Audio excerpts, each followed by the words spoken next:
నమస్తే, welcome to 99 TV. Jaganmohan Reddy గారు మరో 2 ఏళ్లలో పాదయాత్ర చేపట్టబోతున్నారు. ఒక ఏడాది అయిపోయింది. ఈ 2 ఏళ్ళ తర్వాత అంటే కరెక్ట్గా ఎలక్షన్కి ఒక 2 ఏళ్ళు ముందర 2029కి ఈ విషయం మాజీ మంత్రి పేర్ని నాని గారు ప్రకటించారు. ఈ లోపల పార్టీ ప్లేనరీ కూడా ఏర్పాటు చేసుకుంటారట. అప్పుడెప్పుడో గుంటూరు దగ్గర నంబూరులో నాగార్జున యూనివర్సిటీ ఎదురుగుండా జరిపారు ప్లేనరీ. ఆ తర్వాత మళ్ళీ అదే స్థాయిలో అంతే భారీ స్థాయిలో జరపాలనుకుంటున్నారు. ఈ 2 విషయాలు చెప్పారు. ఈసారి ఏంటంటే ఆయన ట్యాగ్ లైన్ మారుతుంది. ఆ విషయం పేర్ని నాని గారు చెప్పలేదు, కానీ అంతర్గతంగా వస్తుంది. కేవలం నా ఎస్సీ, నా ఎస్టీ, నా బీసీ, నా మైనారిటీ కాకుండా నా అందరూ అనే ట్యాగ్ లైన్ తోటి రాబోతున్నారట. సో మెటిక్యులస్ ప్లాన్ 10,000 పంచాయతీలని ఆయన టచ్ చేయబోతున్నారు నేరుగా. సో సుదీర్ఘమైన పాదయాత్ర అదొక అంశం. రెండోది, తల్లికి వందనానికి సంబంధించి ప్రభుత్వం, ఆంధ్రప్రదేశ్ ప్రభుత్వం, కూటమి ప్రభుత్వం చాలా స్పష్టంగా చెప్తున్న విషయం ఏంటంటే తల్లికి వందనం కార్యక్రమానికి సంబంధించి కొత్త ఇనిషియేటివ్ ఏదో తీసుకురాబోతుందిట. సో చూద్దాం ఆ కొత్త ఇనిషియేటివ్ ఎలా ఉండబోతోంది, ఏంటి, వీటన్నిటి మీద సమగ్రంగా విశ్లేషించడానికి మనతో ఉన్నారు కేఎస్ ప్రసాద్ గారు, పొలిటికల్ అనలిస్ట్. నమస్తే ప్రసాద్ గారు. నమస్తే అండి. సో తల్లికి వందనం మాట్లాడుకుందాం ముందర. ఎందుకంటే నిన్న డైరెక్ట్గా పేరెంట్ టీచర్ మీటింగ్, ఆ ఇంటరాక్షన్లో విద్యాశాఖ మంత్రిగా ఆయనైతే నో డౌట్ అండి కొన్ని సంస్కరణలు తీసుకొస్తున్నారు ఆంధ్రప్రదేశ్లో. తల్లికి వందనం అనేది వాళ్ళ పేరు మార్చిన తర్వాత ఇంతకుముందు ప్రభుత్వం అమలు చేసిన కార్యక్రమానికే కొంచెం షుగర్ కోటెడ్ వర్డ్స్ కొన్ని యాడ్ చేసి ఆ కార్యక్రమాన్ని తీసుకొస్తున్నారు. How different it is going to be from Jaganmohan Reddy గారి స్కీమ్? నిన్న మీ రాజ్యంతో అది గమనించుకోగలిగితే గౌరవ ముఖ్యమంత్రి గారు, గౌరవ విద్యాశాఖ మంత్రి గారు పిల్లలతో కలిసి భోంచేసి దగ్గర ఒక ఖాళీ కంచంలో కూర్చుని తినిన లోకేష్ గారు, అది కష్టం మీద తింటున్న చంద్రబాబు గారు అయితే కనబడ్డారు నాకు. కానీ అదంతా ఒక ఎత్తి అయితే చంద్రబాబు గారు ప్రసంగిస్తూ యాజ్ ఇఫ్ ఇది ఈరోజే ఇన్నోవేషన్ జరిగినట్టు, తల్లికి వందనం కాన్సెప్ట్ అన్నది ఈరోజు పిల్లలకి లోకేష్ గారు మస్తిష్కంలోంచి వచ్చిన అద్భుతం కింద దాన్ని అభివర్ణిస్తూ ఒక బ్రాండ్ డిఫరెంట్గా ప్రమోట్ చేయడానికి చంద్రబాబు గారు వాళ్ళ అబ్బాయిని చాలా తాపత్రయపడ్డారు అన్నది కొట్టొచ్చినట్టు కనబడింది. ఆశ్చర్యకరమైన విషయం ఏంటంటే, మీకు నేను కూడా మళ్ళీ దాని మీద చర్చించుకోవడం, గత ప్రభుత్వం అమ్మ ఒడి అనే కార్యక్రమంతో పిల్లలకి ఏదైతే ఇచ్చిందో దాని ఇంప్రూవ్డ్ వెర్షన్ కింద ఎంతమంది పిల్లలు ఉంటే అంతమందికి ఇస్తామని చెప్పిన ఈ ప్రభుత్వం దానికి పేరు మాత్రమే మార్చింది తల్లికి వందనం అని. సో అమ్మ ఒడి అన్నది ఆల్రెడీ ఎగ్జిస్టింగ్ పాలసీ ఏదైతే ఉందో దానికి ఇంకొంచెం యాడ్ చేసి 10 మంది పిల్లలకి ఇచ్చే కార్యక్రమానికి 87 లక్షల మంది పిల్లలు ఉన్నారు. వీళ్ళు దగ్గర 35 లక్షల మంది పిల్లలకి ఇవ్వని ఉదంతం. బడ్జెట్ కూడా 13,500 కోట్లు కావాల్సి వచ్చిన దగ్గర టోటల్గా పిల్లలందరికీ ఎంతమంది చదువుకుంటే అంతమందికి ఇవ్వడానికి వీళ్ళు ఇచ్చింది కేవలం 7,000-8,000 కోట్లు మాత్రమే అలొకేట్ చేయడం అనేది జరిగింది. ఆ డిస్పారిటీ ఆఫ్ 5,000 crores మీద ఇప్పటికి క్లారిటీ లేదు. ఈ ఇయర్ ఎగ్జిక్యూట్ చేసిన దానికి ఈ గ్యాప్ని ఎలా ఫుల్ చేస్తారో చెప్పలేక ఇబ్బంది పడుతుంది ఈ ప్రభుత్వం కింద అభివర్ణించాలి. ఇదంతా ఒక ఎత్తి అయితే, నిన్న మీరు ఇంకోటి గమనిస్తే పేరెంట్ టీచర్ మీటింగ్ అన్నది గిన్నీస్ రికార్డుకి స్థాయికి ట్రై చేస్తున్నాం అన్నట్టుగా చెప్పారు. ఓకే, ఎందుకంటే మన యోగాలు గిన్నీస్ రికార్డ్ అన్నారు. వెళ్ళిన వాళ్ళకో లేదు, వచ్చిన వాళ్ళకో లేదు, ఎక్కడున్న వాళ్ళు ఇవాళ హైదరాబాద్లో ఉన్న పిల్లలకు కూడా సర్టిఫికేట్లు వచ్చినాయండి. అలాగే ఈ గిన్నీస్ రికార్డుకి 2 crores పీపుల్ అంటే మీరు ఇండైరెక్ట్గానో డైరెక్ట్గానో ఒక విషయాన్ని యాక్సెప్ట్ చేయాలి. తల్లికి వందనం మీరు ఇచ్చిన కాన్సెప్ట్లో 87 లక్షల మంది పిల్లలు ఉన్నారన్నది ఎస్టాబ్లిష్ అయినట్టే కదా. ఎందుకంటే ఆ aggregate 2 crores including children with parents and teachers అంటే ఖచ్చితంగా ఉంటారు. ఆబ్వియస్లీ 87 లక్షలు చేసినట్టే కదా. అంతమంది ఉంటే తప్పించి పేరెంట్స్ సంఖ్య అంత ఉండదు. లేదు కదా, వీళ్ళు కలిపి అంత ఉండదు. పిల్లల సంఖ్య 87 లక్షలు లేదా అంత జరగదు కదా. ఒకవేళ తల్లులు తండ్రులు అందరినీ కలిపి డబ్బులు వేసుకున్నా సరే మిగిలిన 1,13 లక్షలు ఇంక్లూడింగ్ టీచర్స్ మీలాంటి గణాన్ని పక్కకి తీసిన 87 లక్షలు ఎస్టాబ్లిష్ అయిందంటే అమ్మఒడి బదులు ఇచ్చిన తల్లి వందనం ఫెయిల్యూర్ అని ఒప్పుకున్నట్టే కదా. You not reach to the expectations అని. అంటే వాళ్ళు 37 lakhs అనుకుంటా వాళ్ళు ప్రస్తుతం వాళ్ళు అనుకున్నది, వాళ్ళు రీచ్ అయింది కూడా 37 lakhs. That's what I'm saying. So 87 లక్షల మంది పిల్లలు ఉన్న దగ్గర 37 లక్షల మందికి ఇవ్వాలి, దగ్గర 50 లక్షల మంది పిల్లలు ఇచ్చారు. ఇక్కడ ఫిగర్ కూడా 13,500 కోట్లు కావాల్సి వస్తుంది 87 లక్షల మందికి ఇవ్వాలంటే. సో ఈ విధంగా చూస్తే చెప్పకనే చెప్పారు, మేము ఏం చేసింది ఒకటి, జరిగింది ఒకటి, వాస్తవానికి మేము అలొకేట్ చేసింది ఒకటి అన్నది ప్రజలు గ్రహించగలిగితే చాలు. సో ఒక బృహత్తర కార్యక్రమం కింద ఏదైతే ఉన్నారో, గతంలో రాజీవ్ ఆరోగ్యశ్రీ అన్నదాన్ని ఎన్టీఆర్ ఆరోగ్యశ్రీ అని ఓ తపేల ఛానల్ అయితే పేరే తీసేద్దాకంగా అన్న దగ్గర నుంచి వాస్తవానికి పేర్లు మార్పులు, పేర్లతో గిమ్మిక్కులు చేసినంత మాత్రాన ప్రజా సంక్షేమం అన్నది శాశ్వతంగా చరిత్రలో నిలిచిపోయే కార్యక్రమం ఎవరి వలన ఇనిషియేట్ చేయబడింది అన్నది చరిత్ర కింద మిగిలిపోతాయి. ఆరోగ్యశ్రీ అనగానే ఎవడైనా సరే టక్కన మతిష్కంలోకి వచ్చేది గౌరవ రాజశేఖర రెడ్డి గారు. అలాగే అమ్మఒడి కార్యక్రమం అంటే ఫస్ట్ మతిష్కంలోకి వచ్చింది జగన్మోహన్ రెడ్డి గారు.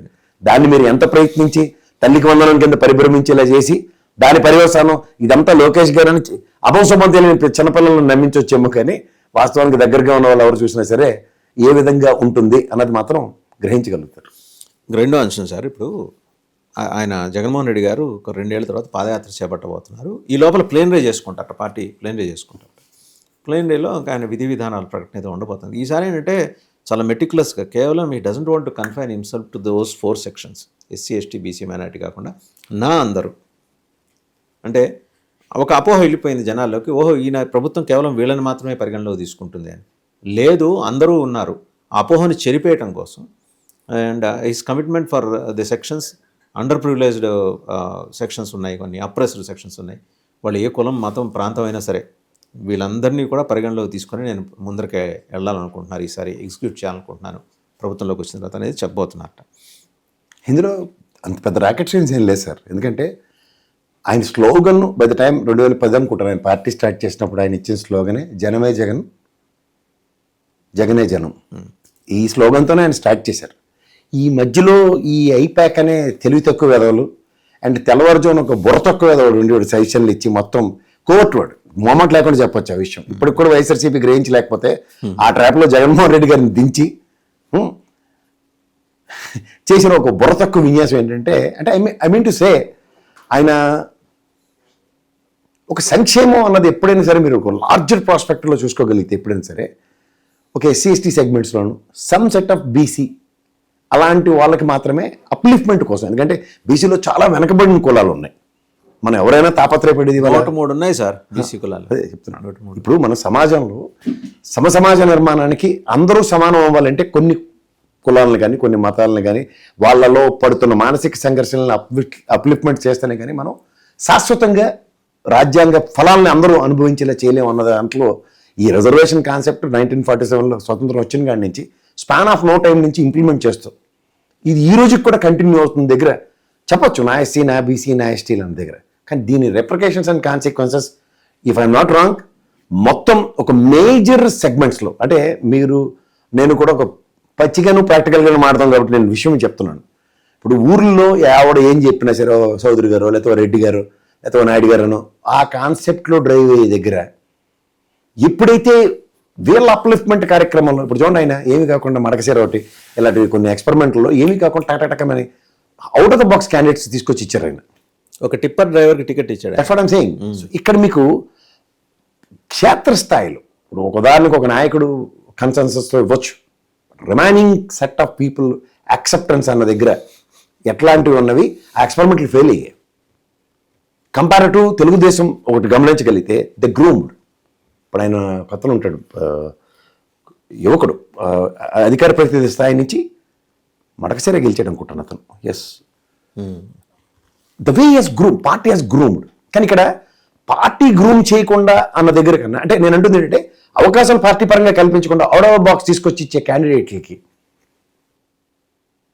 కన్సర్న్స్ ఆబ్వియస్గా యాక్సెప్టెన్స్ విషయంలో 1 to 10 స్కేల్లో తగ్గే ఉంటాయి. తగ్గింది. సో ఇట్లాంటివి ఎప్పుడైతే ఈ కంపారిజన్స్ మొదలవుతాయో, ఇప్పుడు ఆ స్లోగన్ నేను ఎప్పుడు కూడా దాన్ని తప్పను, ఎందుకంటే నా ఎస్సీలు నా బీసీలు అని. సరే ఎవరైనా సరే నా ఇంట్లో ఉన్న వాళ్ళని నేను ఎలాగో ప్రేమిస్తాను, నాతో పనిచేసే వాళ్ళని ప్రేమించే కాన్సెప్ట్ అన్నది అంబేద్కర్ వాదం అని నేను ఒప్పుకుంటాను. అది ఇవన్నీ ఓకే, కానీ అది ది వే దట్ వెంట్ ఉంటుంది, that was penetrated into the masses has drawn a different signal. అది masses have taken in a proper way. But మాసెస్ని ఈ రోజుకి కూడా సమాజంలో డామినేట్ చేసే వాళ్ళు దే కుడెంట్ డైజెస్ట్ దట్. అది నేను అనేది అదే.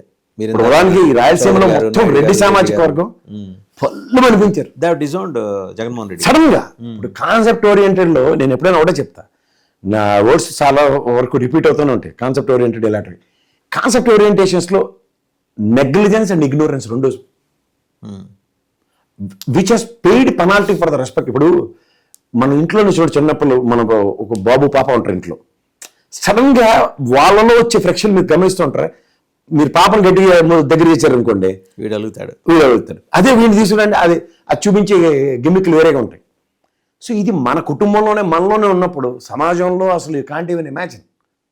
అందులో ఇక్కడ ఇప్పుడు మీరు ఉదాహరణకి చెప్తున్నాను, మనం పాత సినిమాలు చూడాలి, మోహన్ బాబు గారు సినిమా ఒకటి ఉంటుంది, ఇది యమధర్మరాజు ఎమ్మె వాళ్ళ పరివర్తన గమనించారు మీరు ఆ సినిమాలో ఆ క్యారెక్టర్ ఒక 5 నిమిషాల్లో way it is. ట్రాన్స్ఫర్మేషన్ ఎలా ఉంటుంది ఆ ట్రాన్స్ఫర్మేషన్ యువతలో పెద్ద మనుషుల్లో ఆ సినిమాలోనే 5 నిమిషాలు చూపించాడంటే స్పాన్ ఆఫ్ నో టైంలో ఎలా ట్రాన్స్ఫర్మేషన్ ఉంటుందో ఆలోచించండి. This is how the political scenario which was taking place. నేను చాలా మంది చెప్తూ ఉంటారు జగన్మోహన్ రెడ్డి ఫెయిల్యూర్ ఏంటంటే, మీరు భరతనే నేను సినిమా కంక్లూజన్ ఉంటుంది నాయకుడు లేని సమాజం నిర్మిద్దామని. ఈ హాజ్ ఎక్స్పెరిమెంటెడ్ ఇట్. కానీ అప్పుడు ఉన్న వాళ్ళందరూ నాయకులే కదా, మొహాలు మాస్క్లు ఇలా తీస్తారు అంతే. ఒకసారి కాంగ్రెస్, ఒకసారి బీజేపీ, ఒకసారి తెలుగుదేశం, ఒకసారి వైఎస్ఆర్సీపీ అని. వీళ్ళలో ఒరిజినల్ ఇన్హెరెంట్ ప్రాబ్లం ఎవడో రిజాల్వ్ చేయలేడు కదా. అందులో ఖాళీగా చేతులు కాళ్ళు కట్టేసి ఇప్పుడు ఇవాళ లెక్కర్ స్కామ్ ఉంది లేదా ఏ ఇసుక స్కామ్ ఇవన్నీ చెప్తున్నారు కదా. ఒక్క రూపాయి అవన్నీ తినకుండా వీళ్ళే తినేశారు ఈడే తినేశారని బదనాం చేస్తుంటారు. కడుపు మంట ఎలా ఉంటుంది ఒకటిది. క్షేత్రస్థాయిలో నాయకులుగా చిన్న నాయకుల సంగతి చెప్పండి, కార్యకర్తలు ఎవడు రూపాయి తిన్న పాపాను పోలే. కానీ ఇవాళ ఎంత అపవాదులు did he notice and identify all these factors అని ఇవాళ ఆయన గమనించారా జగన్మోహన్? ఆయన గమనించక్కలే. చుట్టూ ఇద్దరు ఎదవలు లేకపోతే ఏమవుతుంది? వాడు ఇంగ్లీష్ లో బుర్ర తినేసారు, రిషిగా లేడు, తెల్లవారుజాము దైత్యుడు పోయాడు, కట్టబొట్ట సత్తుకుని రాత్రే పారిపోయాడు బైబిల్తో. ఆ దెబ్బకి ఇప్పుడు చెవులు తినేవాళ్ళు లేకపోతే వాస్తవాలు కనబడితే కనబడవా? రైట్. సో అయితే ఇప్పుడు ప్లీనరీ ఒకటి భారీ స్థాయిలో పెట్టాలి. హలో లేని పెట్టాలి. అసలు మీకు ఎప్పుడైనా సరే ఒకటి గుర్తుంచుకోండి sir, turn the page learn the వర్కే. నాకు తెలుగుదేశం ఎప్పుడైనా సరే అదే చెప్పబోతున్నా, మహానాడు వాళ్ళు పెట్టుకుని వాళ్ళు రివ్యూ చేసుకుంటారు. That's what I'm saying. అది నిజంగా చంద్రబాబు నాయుడు గారు ఆయన జనరల్ సెక్రటరీ ఉన్నప్పటి నుంచి ఈ రోజు వరకు ఆయనలో ఉన్న క్రమశిక్షణ మనం అప్రిషియేట్ చేయాలి. సరే అదే చెప్తున్నాను. ఇవాళ మీకు మహానాడు ఒక వేదిక, అలాగే మీరు పార్టీ ప్లేనరీలు ఎవరైనా చెప్పండి, it is nothing but recharge. ఇప్పుడు మీరు తెలుగుదేశం మహానాడులో ఎన్నిసార్లు వంటకాల మీద పెద్ద పెద్ద చర్చలు జరిగాయి. బ్రహ్మాండంగా. ఇప్పుడు ఎవరికైనా సరే ఇంటికి అది ఇప్పుడు మన ఇంటికి ఎవరో వస్తున్నారు, 10 మంది వస్తున్నారు, భోజనం బాగుందా అని ఆ కనెక్టివిటీ, ఆ బాండేజ్ వేరే ఉంటుంది. అది తెలుగుదేశం మెయింటైన్ చేస్తుంది. ఈవెన్ తెలుగుదేశం మీరు గమనించట్లేదు, ఈ రోజుకి కూడా పార్టీ ఆఫీస్కి వెళ్తే భోజనాల కార్యక్రమం ఉంటుంది. అది ఆ మెయింటైన్ చేస్తానండి. అది ఆ విషయంలో ఏ పార్టీ అయినా సరే ఈ పనుల మీద ఎప్పుడైతే ఎంఫసైజ్ చేస్తారో ఒకడికి ఒక భరోసా ఉంటుంది. కన్న తల్లిదే పార్టీ వాడికైనా ఇంటికి వెళ్తే తల్లి ఏం చేస్తుంది, అన్నం తిన్నామని అడుగుతుంది, అన్నం పెడుతుంది. ఫస్ట్ వాడు సమస్య చెప్పుకొచ్చిన వాడికి అరే చెప్దు కానీ ముందు భోజనం చేయనా అనేది ఉంది చూసా. అది అక్కడ that bondage and that connectivity. అలాగే మీరు అన్నట్టు ఈ ప్లేనరీ లాంటివి పార్టీలో ఉన్న శ్రేణులకి, పార్టీకి నమ్ముకున్న కార్యకర్తలకి ఒక భరోసా ఇచ్చే కార్యక్రమం. ఎందుకంటే ఇవాళ ఒక్క జగన్మోహనుడు అనే వ్యక్తి ఒక్కడు మాత్రమే ధైర్య సాహసాలు ప్రదర్శిస్తూ గాంభీర్యంగా బయటకు వస్తున్నాడు. అతనితో వచ్చిన పాపానికి చాలా మంది కాన్సిక్వెన్సెస్ ఎదుర్కొంటున్నారు. ఉదాహరణకి పేరు నెలటువంటి తీసుకుంటే ఆయన లేకపోయినా కేసులు పెట్టేస్తున్నారు. అంటే ఇది ఓకే, ప్రతి ఒక్కరికి ధైర్య సాహసాలు అందరికీ 1 to 10 స్కేల్లో 10:10 ఉంటాయని నేను చెప్పను. ఎవరిద్దరు ముగ్గురు తగ్గినా సరే వాళ్ళు రీవ్యాంప్ చేయడానికి. ఇప్పుడు ఏమన్నా మీరు నంద్యాల అనుకుంటారు, లాస్ట్ మహానాడు ఎలక్షన్స్ బిఫోర్ నంద్యాలన్నా కాదు ఒంగోలులో చేశారు. ఒంగోలులో చేశారు మహానాడు.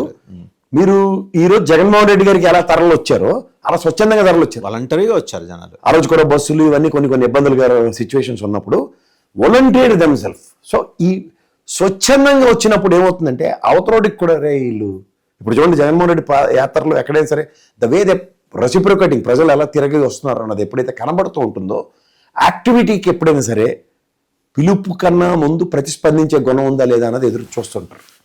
ఇప్పుడు తెలుగుదేశం లెగసీ ఈ 4 decades సక్సెస్ స్టోరీ ఏంటంటే పిలుపుకి ఎదురు చూడరు, సమాయత్వం అంటారు, నువ్వు పిలవే లేట్ అంటారు. అది ఇది ఒక డెకేడ్ కంప్లీట్ చేసుకున్న జగన్మోహన్ రెడ్డి పార్టీకి కూడా ఏం తక్కువ కాదు, 40%. నేను అదే చెప్తుంటా స్టాటిస్టిక్స్లో మీరు చూసుకోండి. దీనికి ప్రతి నిమిషం భుజం తట్టేవాడు కావాలి. ఈ 5 ఏళ్ల స్పాన్లో జగన్మోహన్ రెడ్డి అనే వ్యక్తి ప్రజల మనిషి, ప్రజల్లో ఉండే మనిషి, ప్రజల్లో లేకుండా చేసిన ఈ దైద్యులు ఇద్దరు లేని కారణంగా ఇప్పుడు ప్రజల్లోకి వస్తున్నాడు. మీరు గమనించారా? సో ఎప్పుడైతే ప్రజల్లోకి వస్తున్నాడో, ప్రజల్లోకి వచ్చినప్పుడు ఏమవుతుందంటే వాళ్ళకి ఆక్రందన బయటకు వస్తుంది. ఆక్రందనకి ఈయన కనబడగానే ఉపశమనం కనబడుతుంది. అది ఎప్పుడైనా సరే అడ్వాంటేజ్. అండ్ రెండోది 10,000 పంచాయతీలను ఆయన టచ్ చేయబోతున్నారట. ఆయన మొదలెడితే ఆగడండి. 10,000 పంచాయతీలు అంటే లార్జ్ స్కేల్ ఎక్సర్సైజ్. అది సార్ మీరు ప్రతి గడపని అంటే ఆల్మోస్ట్ ఒక పంచాయతీకి వెళ్ళారంటే కనీసం 100 నుంచి 200 మంది ఫ్యామిలీస్ ఆయన కలుస్తున్నాయంటే అన్ని సెక్షన్స్ ఉంటాయి అందులో. సో ఈసారి what he has missed all these days along, అది is going to address those issues అని చెప్పి స్పష్టమైన మెసేజ్. డెఫినెట్గా సార్. ఇప్పుడు ఆయన మీకు ఒకటి చెప్తున్నాం చూడండి, చొచ్చుకెళ్ళంలో జగన్మోహన్ రెడ్డిని, రాజశేఖర రెడ్డిని మించిన వాళ్ళు ఎవరు లేరు. పాపంతకాలు లేని మనుషులు. తర్వాత ప్రజల మనుషులు నీ దగ్గరికి వచ్చారు అంటే నీ సమస్యకి ఒక బ్రాడర్ ప్రాస్పెక్ట్లో సొల్యూషన్ ఇచ్చే మనుషులు. రాజశేఖర రెడ్డి గారి పాదయాత్ర చరిత్ర ఎందుకని భగవత్ స్వరూపుడు అంటారు తెలుసా సార్? శాశ్వత పరిష్కారాలు ఇచ్చాడు సార్. విద్య, వైద్య, ఆరోగ్యం ప్రాథమిక కర్తవ్యం ఆఫ్ ఎనీ గవర్నమెంట్. వాటిని అడ్రస్ చేశారు ఆయన. ఎప్పుడైతే నీకు బేసిక్ స్ట్రైక్ చేయడం అండ్ అడ్రస్ చేయడం జరుగుతాయో చరిత్ర. మీకు గుర్తుండే ఉంటుంది, రాజశేఖర రెడ్డి గారి దగ్గరికి అప్పట్లో ఈయన పథకాలు అవి అనౌన్స్ చేసి వెళ్ళినప్పుడు ఆర్థిక మంత్రిగా రోషయ్య గారు ఉండేవారు. రోషయ్య గారు అంటే పుత్రవాసలంతో పిలిచేవారు ఆయన్ని. రాజశేఖర రెడ్డి రాజా అని పిలిచేవారు. రాజా నువ్వు ఏది పడితే అది హామీలు ఇచ్చేస్తున్నావు, మన దగ్గర డబ్బులు ఎక్కడున్నాయంటే అన్నీ వస్తాయిలేండి, మీరు ఊరుకోండి పెద్ద ఆయన అనేవాడు. అంటే వాళ్ళిద్దరి మధ్య కూడా ఆ బాండేజీ. దాంట్లో మీకు ఇంకో గొప్పతనం తెలుసా సార్? ఈయన పెద్ద కొడుకు రాజశేఖర రెడ్డిని కాపాడుకోవడం దానిలో మిగిలిన అందరి కొడుకులకి ఇంత గడ్డి పెట్టివాడు, ఎవరికి ఇంకేం లేవని. ఎందుకంటే థాట్ ప్రాసెస్ ఎప్పుడైనా సరే, ఇప్పుడు ఆయన ఇవ్వండి జలయజ్ఞం కాన్సెప్ట్, ఆయన కాలువలు తప్పతే పోలవరం ఎక్కడ సార్? పోలవరంకి ఆయన తెచ్చిన అనుమతులు కాకపోతే ఎవరు వీళ్ళంతా ఇప్పుడు వచ్చిన ఈ బీజేపీ బ్యాచ్ అంతా ఓన్లీ పగుడి కబుర్లు చెప్పుకొని కూటమిలో మేము ఈ అని దీర్ఘ సుమంగళి బాస్ కథలు చెప్తున్నారు. ఆ ఎన్విరాన్మెంటల్ అప్రూవల్ ఎవరు చేయగలిగాడు? మగవారు కాబట్టి రాజశేఖర రెడ్డి తీసుకొచ్చాడు వీళ్ళు.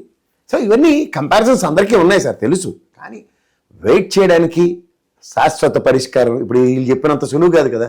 వరప్రదాయని స్వర్ణాంధ్రప్రదేశ్కి బాటలు వేసే ఇది సంపూర్ణంగా శాశ్వత పరిష్కారం వస్తుంది అన్న దగ్గర ఆల్రెడీ పంచవర్ష ప్రణాళికల త్రూగా దేశాన్ని అభివృద్ధి చేసిన కాంగ్రెస్ తప్ప ఇంకా ఎవరు చేశాడు ఈ రోజు దాకా? అండ్ ఇంకొకటి అండి, అంటే ఫైనల్గా ఇందాక మాట్లాడుతున్నప్పుడు తెలుగుదేశం ఒక కొత్త నెరేటివ్ని బయటకు తీసుకొచ్చింది. ఏంటంటే జగన్మోహన్ రెడ్డి గారు మన బంగారుపాళ్యం పర్యటనకి వెళ్ళినప్పుడు ఎస్పీ గారు, అయ్యా మీరు దిగమాకండి, దిగితే లా అండ్ ఆర్డర్ ప్రాబ్లం వస్తుంది, మీకు కూడా సెక్యూరిటీ కష్టమవుతుంది, ఆయన ఎవరో కార్యకర్త గాయపడ్డాడంటే వాడిని పరామర్శిద్దామని దిగారు ఆయన. పాపం అతను పరామర్శిద్దామని దిగితే ఎస్పీ గారు చెప్పిన దాంట్లో కూడా అక్కడున్న క్రౌడ్ని చూసిన తర్వాత కొంత లాజిక్ ఉన్నట్టు. సరే ఎక్కారు, అంతవరకు మనం చూసాం వీడియో. కాదు ఇంకో వీడియో ఉందిట, తెలుగుదేశం పార్టీ నాయకులు చెప్పేది ఏంటంటే ఆయన ఎక్కుతూనే డ్రైవర్ని నువ్వు పోనీ అబ్బా, ఎస్పీ అడ్డం వస్తే ఎస్పీ మించి పోనీ అన్నట్ట. ఆ వీడియో బయట పెట్టమని అడిగా. అంటే కొత్త నెరేటివ్ 2 రోజుల తర్వాత ఎందుకని తీసుకొచ్చింది? ఒకవేళ వీడియో అంటే ఈ పాటికి ప్లే చేయాలి కదా. ఎప్పుడైనా ఆఫ్టర్ 2-3 డేస్ వస్తాయి సార్ వాళ్ళ దగ్గర. ఆల్రెడీ మన ఆయనది ప్రూవ్ అయింది కదా, ఇది సత్తెనపల్లి పర్యటనలో 2 రోజుల తర్వాత వచ్చిన వీడియోకి ఈ రోజు కూడా కథకాలు నడిపిస్తున్నారు కదా. సో ఈ కథకల్ని రక్తి కట్టించడానికి ఒకవేళ జగన్మోహన్ రెడ్డి గారు అని ఉండి ఉంటే ఇంపాసిబుల్ టు నెక్స్ట్ పోనీ అబ్బా ఎస్పీ అడ్డం వస్తే వచ్చాడు అనే పద్ధతిలో ఆయన మాట్లాడు. ఎందుకంటే అవకాశం ఉందా? మాట్లాడితే ఎయిర్పోర్ట్లో 7 కొట్టారు తీసుకున్నాం, నెక్స్ట్ నా గవర్నమెంట్ వస్తుందని అథెంటికేటివ్గా చెప్పగలుగుతాడు. గుర్తుంచుకో, అసెంబ్లీ సమావేశాల్లో అడ్డుకున్న ఒక అధికారిని ఏ విధంగా గదమాయించి మాట్లాడాడు, అది అఫీషియల్గానే అథెంటికేటివ్గానే ఉంటాయి. అంతేకాని బుల్లెట్ ప్రూఫ్ కార్ అద్దాలు వేసుకున్న తర్వాత లోపల ఆ మర్మరింగ్కి బయట నుంచి లిప్ రీడింగ్ అలా ఎంఎస్ నారాయణ గారిలో చెప్పి స్టోరీలు తయారు చేస్తే ఆల్రెడీ బ్రహ్మానందం గారి కథలు రక్తి కట్టిస్తున్నారు. ఇంకా ఎంఎస్ నారాయణ లిప్ సింకులు కూడా చేసేస్తే దైద్యం ఉండిపోద్ది. అలా ఉండే పాసిబిలిటీ ఇంపాసిబుల్. బ్యూరోక్రాట్స్తో మాజీ ముఖ్యమంత్రి స్థాయిలో ఉన్నాడు కూడా ఆ విధంగా మాట్లాడు. మీరు ఎస్ఐసిఏ స్థాయిలో అంటే కానీ బ్యూరోక్రాట్ అయిన ఐఏఎస్ ఆఫీసర్లతో ఐపీఎస్లతో ఎస్పీ ఒకవేళ ఆయన అలా అనుంటే ఎస్పీ ఇప్పటికి రిపోర్ట్ చేసి ఉండాలిగా గవర్నమెంట్కి రిపోర్ట్. సార్ ఒకటి, అధికారికి ఎప్పుడైనా సరే తన డ్యూటీకి విఘాతం కలిగిస్తే ఎస్పీ గారి స్థాయిలో అయితే ఇన్స్టెంట్ రియాక్టివ్ మోడ్ ఉంటుంది. ఇవన్నీ ఎందుకు ఇన్ని కబుర్లు చెప్తున్నారు కదా ఈ కథ. దీన్ని దేనికి తెలుసా సార్? ఆయన మార్కెట్ యార్డ్లోకి వెళ్ళినప్పుడు ఒక్క పోలీస్ లేడు. మీరు మార్కెట్ యార్డ్ దాకా వెళ్ళారు, అక్కడే లేరు. ఏది ఆయన జనంలోకి దిగారు చూడండి. ఎస్పీ గారు వచ్చారు, ఎస్పీ గారు ఉన్నారు. నేను అనేది ఎస్పీ గారు ఉన్నారు. ఎస్పీ గారు ఒక్కరే ఉన్నారండి అక్కడ. అంటే ఎస్పీ గారికి కూడా రక్షణ ఇవ్వలేని పరిస్థితుల్లో ఆయన్ని ఆ స్కఫుల్లో జగన్మోహన్ రెడ్డి గారు అటు ఇటు నలిగారు. మీరు చూసారా లేదా విజువల్స్?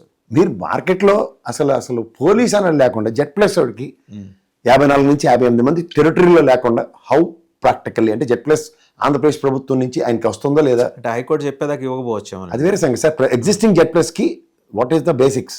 54 నుంచి 58 ఉండాలండి.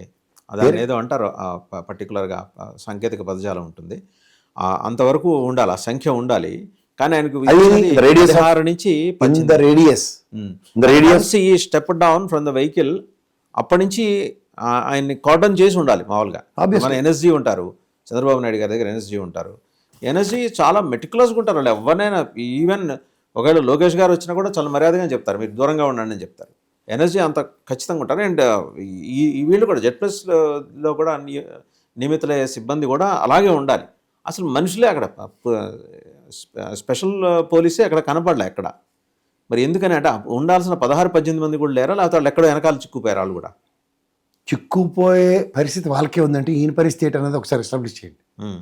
సో డెఫినెట్గా ఈ నోటబుల్ సిచ్యువేషన్స్ ఆర్ అట్రిబ్యూటింగ్ అన్నప్పుడు కాంట్రాక్టరీ స్టేట్మెంట్స్ ఇచ్చుకుంటూ పొంతలు లేని ఇద్దరు క్యాబినెట్ మంత్రులు మాట్లాడిన మాటలు సారాంశాలతో ప్రజల్ని మిస్లీడ్ చేద్దాం అనుకుంటే అక్కడ ఒరిజినల్ వాస్తవం ఏదో మనందరికీ తెలిసిన విషయం. ఎందుకంటే ఆయన is facing a major threat అండి. ఇప్పుడు గవర్నమెంట్ ఆఫ్ ఇండియా ఆల్రెడీ ఒక 4 అలర్ట్ చేసింది. ఈయనకు, తమిళనాడు ముఖ్యమంత్రి స్టాలిన్ గారికి, అలాగే సురేష్ గోపి గారు కేరళ నుంచి ఉన్న బీజేపీ ఆయన ఫేమస్ ఫిల్మ్ ఆర్టిస్ట్, ఇక కోయంబత్తూరులో ఒక కాంగ్రెస్ నాయకుడికి వీళ్ళు కొంచెం అలర్ట్గా ఉండాలని చెప్పేసి హెచ్చరికలు ఉన్నాయి. మరి అంత సీరియస్ కొంచెం కాదు, చాలా అలర్ట్గా ఉండదు. సీరియస్ థ్రెట్ ఉన్న నాయకుడిని అలా ఎలా వదిలేస్తారండి మార్కెట్ యార్డ్లో? That's what I'm saying. ఇక్కడ మీకు డిపార్ట్మెంట్కి ఎక్కడి నుంచో ప్రెషర్ పడుతుందండి. Otherwise they will not act like this.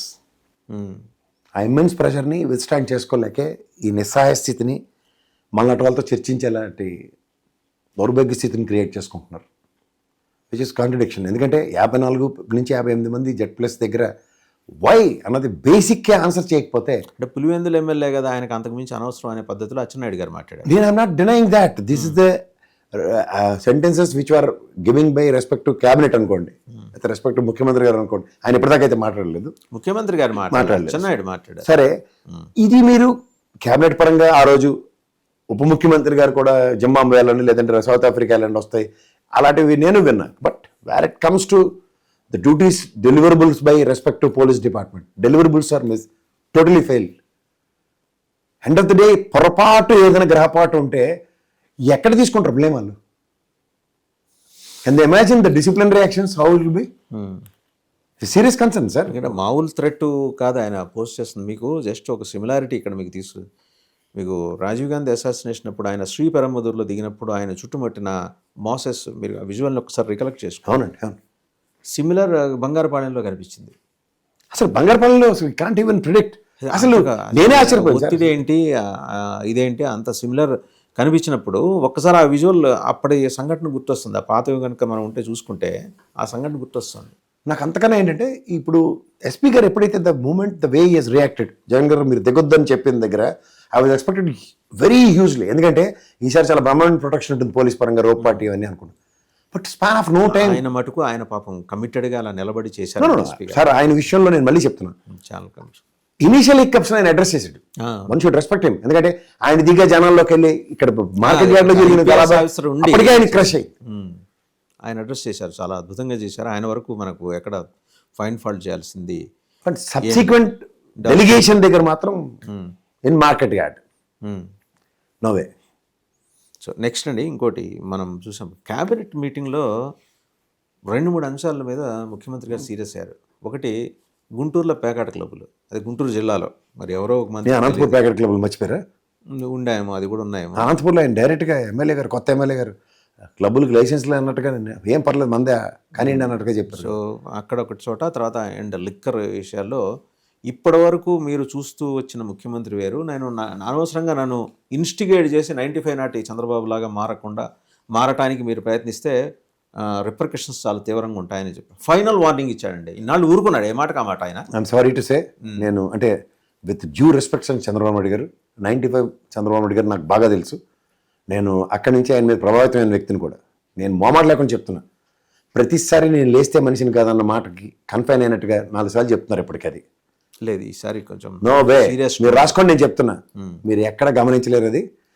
ఎందుకంటే అది కనుక అంటే ఆయనతో మాటలు ఉండవు, ఎగ్జిక్యూషన్లోనే ఉంటుంది. ఇప్పటికీ ఎత్తిపోతల పథకాలు అయిపోయి ఉంది. ఇది 4వ వార్నింగ్ ఎవరు పెట్టండి కాదు అంటే నో ఎందుకంటే ఆయన మొత్తం ఎంటైర్ క్యాబినెట్ లో నేను ఎప్పుడు డెలివరబుల్స్ మాట్లాడుతున్నా. క్యాబినెట్ లో మోర్ దెన్ 70% ఆయన ఎక్స్పెక్టేషన్స్ లో లేరు. More than 70%. అందులో 20% ఆబ్లిగేషన్ లే.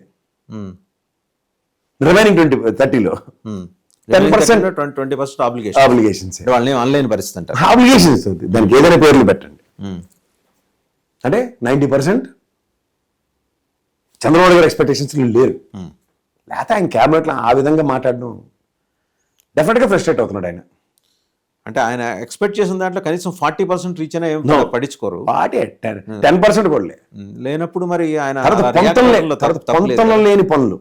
ఇప్పుడు ఉదాహరణకి మొన్న నెల్లూరు జిల్లాలో జరిగిన ఆనంద రామరాయుడు గారి ఎపిసోడ్ లాంటివి ఎపిసోడ్లు, నెక్స్ట్ నారాయణ గారు లాంటివి ఎపిసోడ్లు గుంటూరు టెరిటరీలో జరుగుతున్నవి. శ్రవణ్ గారు అత్యంత ఆప్తుడు చంద్రబాబు గారికి. నేను వాళ్ళు చెప్తాను మామట్ లేకుండా. ఎవరు? శ్రవణ్ గారు. ఆయన ఎదుర్కొన్న సమస్యలకి ప్రాపర్ గ్రౌండ్ వర్క్ లేకుండా. తాడికొండలో పొన్నికల్లు, నెక్స్ట్ మన అక్కడికి పెదపరిమి. ఈ పెదపరిమిలో వచ్చినవన్నీ ఆయన స్థాయిలో ఒక భయంకరమైన ఎగ్జిక్యూషన్ చేయకపోయే ముందు వచ్చి తుఫాన్ ముందు వచ్చే సైలెన్స్ ఉంటుంది చూడండి, ఆ సైలెన్స్ రీడ్ చేసే క్యాపబిలిటీ చంద్రబాబు గారికి ఉంది. అంటే ఇప్పటివరకు బయటపడిన ఆ రెండేగా మనకి, పొన్నికల్లు పెదపరిమిగా. ఇది మనకి పర్వ్యూలో, మన ఇక్కడ ఉన్న మనకే మన పర్వ్యూలో ఆ విషయాలు బయటకు వచ్చినవి. Nellore and this thing, Anantapur and Guntur packet క్లబ్ల విషయంలో ఇంకెన్ని విధమైన ఉన్నాయో. ఇప్పుడు ఆ ప్యాకెట్ క్లబ్ల మంత్రి ఎందుకండి ఆయన? అంటే ఈవెన్ ఈ has offices at Hyderabad also అని తెలిసింది.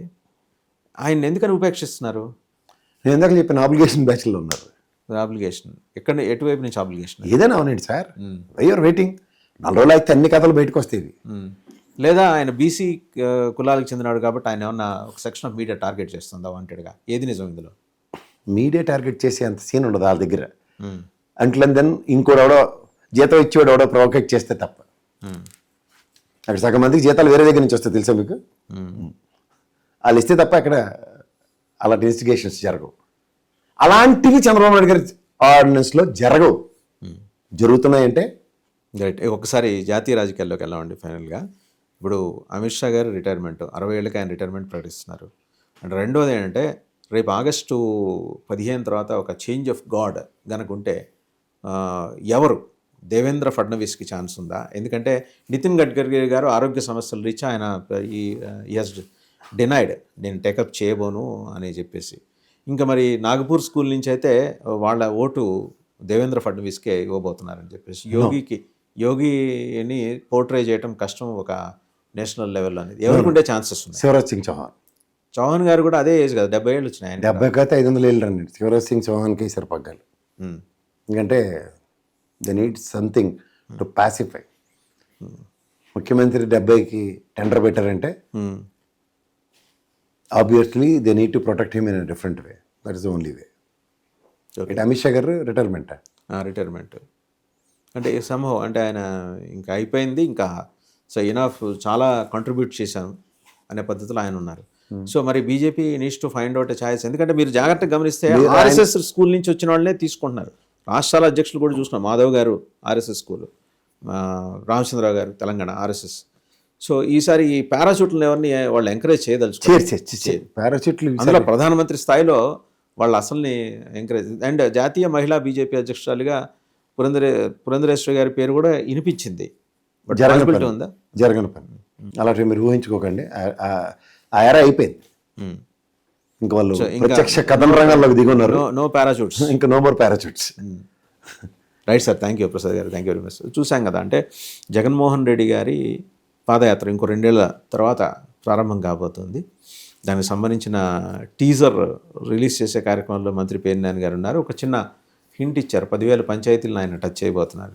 ఇది నిజంగా కూటమి సర్కార్కి 2 ఏళ్ల తర్వాత పెను సవాల్ అయితే ఎదురు కాబోతుంది. ఈ 2 ఏళ్ళు కూటమి సర్కార్ ఖాళీగా ఉండదు. సంక్షేమ పథకాలు ఎన్ని అమలు చేయాలో అన్ని అమలు చేస్తారు. వాళ్ళు ఏమీ కాంప్రమైజ్ అయ్యే పరిస్థితి లేదు. కొంచెం అటు ఇటుగా ఉండొచ్చేమో కానీ వాళ్ళు ఇచ్చిన సూపర్ 6 అన్నీ అయితే అమలు చేస్తారు. రెండోది, జగన్మోహన్ రెడ్డి గారు చిత్తూరు ఎస్పీ గారి మీద చేసినట్టుగా చెప్తున్న అభ్యంతరకర వ్యాఖ్యలకు సంబంధించిన వీడియో ఒకటి తెలుగుదేశం పార్టీ దగ్గర ఉందిట. అది మరి ఇవాళ రేపు రిలీజ్ చేస్తారు. ఎందుకంటే ఎస్పీ అడ్డొస్తే పోనీయండి అబ్బా, తొక్కించి పోనీయండి అని జగన్మోహన్ రెడ్డి గారు అన్నారట. అలా అని తెలుగుదేశం చెప్తుంది. నెక్స్ట్, కేబినెట్ మంత్రుల మీద ముఖ్యమంత్రి గారు తీవ్రస్థాయిలో అసహనం వ్యక్తం చేశారు. మరి లేస్తే మనిషిని కాదని ఇప్పటికి 4 సార్లు చెప్పారు. ఈసారి లేస్తున్నారా, అలాగే ఉంటారా? అండ్ ఫైనల్గా, ఆర్ఎస్ఎస్ స్కూల్ నుంచి వచ్చిన వాళ్ళకే ప్రధానమంత్రి పదవి.